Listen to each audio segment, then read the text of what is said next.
बात मैं आपसे करना चाहता हूं। आज 2-3 बड़े डेवलपमेंट हुए हैं। भारत के प्रधानमंत्री नरेंद्र मोदी ने आज लोकसभा के भीतर पश्चिम एशिया के इस सिचुएशन पर अपना राय प्रस्तुत की। आपके मुताबिक भारत ने क्या क्या स्वीकार किया है और हमारे सामने सबसे बड़ी किन चुनौतियों को प्राइम मिनिस्टर ने माना है, और उनकी आज की स्पीच को आप किस दृष्टिकोण से देखते हैं? देखिए ब्रिजेश जी, इस जो मिडिल ईस्ट का युद्ध है, जो मिडिल ईस्ट से बाहर भी एक्सपेंड होता लग रहा है कि जब डिएगो गार्सिया को स्ट्राइक किया, उधर से यूरोप में साइप्रस को किया, तो ये मिडिल ईस्ट तक सीमित नहीं है। इसके प्रभाव के रूप में पूरी दुनिया में एक एनर्जी का संकट आ गया है, लेकिन भारत के लिए एक विशेष तरीके का संकट है। उसका कारण यह है कि भारत एनर्जी, ऑयल, गैस, इनके इंपोर्ट पे डिपेंडेंट है और अपना डिफेंस के जो इक्विपमेंट्स हैं उन पे डिपेंडेंट है। इन दो चीजों के पे भारत की डिपेंडेंस बहुत है। और देखिए, ऑयल का जो है वो पूरी अर्थव्यवस्था पर प्रभाव पड़ता है, पूरी अर्थव्यवस्था का आधार है। अगर ऑयल की कमी होगी तो आपका इकोनॉमिक स्ट्रक्चर प्रभावित होगा, आपका ग्रोथ प्रभावित होगा, डिस्ट्रीब्यूशन, सब चीजें प्रभावित होंगी। और अगर डिफेंस में कमजोर होंगे तो आपकी पूरी सुरक्षा प्रभावित होगी। और दोनों का ही भारत इंपोर्ट पे निर्भर है, इसलिए भारत के लिए एक विशेष महत्व है। और दूसरा यह कि भारत की जो अर्थव्यवस्था है वो एक टेक ऑफ की स्थिति में है। भारत अभी विकसित राष्ट्रों की कैटेगरी में नहीं है, इसलिए भारत के लिए इसका महत्व और हो जाता है कि अब भारत इस संकट से कैसे निकले। हमारे प्रधानमंत्री ने जो बात कही है वो आंतरिक मामलों में मैनेज करने के लिए तो बिल्कुल सही कहा है कि प्रशासन को हम कैसे दुरुस्त करें कि सही तरीके से सप्लाई चेन बना रहे।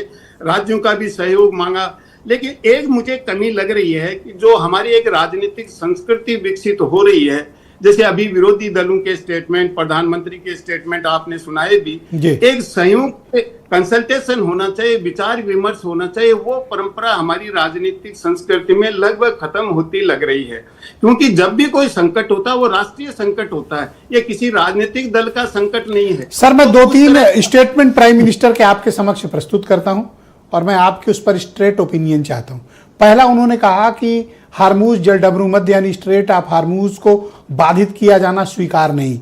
ये कितना स्ट्रांग मैसेज है ईरान के लिए या जो यूएस और इजराइल के लिए? आप मुझे सुन पा रहे हैं सर? जी हाँ, बिल्कुल सुन रहा हूं। जी, प्लीज गो अहेड। देखिए, ये केवल प्रधानमंत्री नहीं, दुनिया के सब देश कह रहे हैं कि हार्मूज स्ट्रेट को रोकना ठीक नहीं है, इसको खुला होना चाहिए। लेकिन ईरान का ये कहना है कि हम तो केवल रिटालिएट कर रहे हैं। जो इजराइल और अमेरिका जो स्टेप्स ले रहे हैं, जिस तरह से स्ट्राइक कर रहे हैं, हम तो उसमें बदले के रूप में कर रहे हैं, हम कोई इनिशिएटिव नहीं ले रहे हैं। और ये हम इसीलिए कर रहे हैं कि दुनिया में अगर एनर्जी सप्लाई नहीं होगी, क्योंकि एनर्जी का संबंध डॉलर से है, पेट्रो डॉलर का नाम आप और हम सब जानते हैं। और दुनिया में सब जगह जो व्यापार होता है, ऑयल खरीदा जाता है, वो डॉलर में खरीदा जाता है। और डॉलर में खरीदने की वजह से डॉलर का जो डोमिनेशन है दुनिया में, तो ईरान ये चाहता है कि अमेरिका की अर्थव्यवस्था पे प्रभाव पड़े। और इसीलिए ईरान ने कहा है कि जो युआन से खरीदते हैं, चाइनीज करेंसी से, उनको हम जाने देंगे, नहीं रोकेंगे। तो ये हॉर्मूज को रोकने का पर्पज ईरान का दूसरा है, केवल ये नहीं है कि केवल एनर्जी को बाधित करना है।